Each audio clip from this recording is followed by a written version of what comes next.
dadon ang ikapulo. Ang ikapulo dili dadon bisan asa. Nag-ingon ang Malakias 3:10, dad-a ang tibok halad ikapulo ngadto sa templo.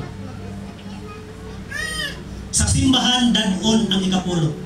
Dili pwede i-personal sa pastor kung kinsa ang pastor nga imong nagustuhan.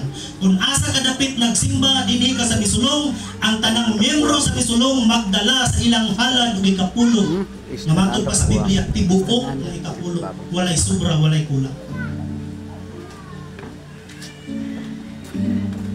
Unsay purpose nganong ipadala man sa Ginoo sa templo? Nag-ingon ang Malakias, dad-a ang tibok halad ug ikapulo ngadto sa templo aron adunay pagkaon dito. Kung ang paghatag ug ikapulo ato pa nagibansay ug kinabuhi, kini nga panagtigom dili na ta maglibog kung asa tagkanon para ani nga celebration. Kay ngano ang ikapulo sa misulong ug ang ilang halad naa sa templo. Ang makabenepisyo na si pastor ug ang tanang lumilihok sa simbahan.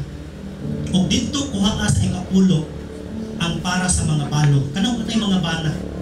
Kanang wala na mga ginikanan ng mga anak. Dito kuhaon sa ikapulo. Subot pasabot, diha sa iglesia, tinaagi sa ikapulo nga gimandog sa Ginoo nga dadon dito, makatabang siya sa tanang buluhaton sa simbahan.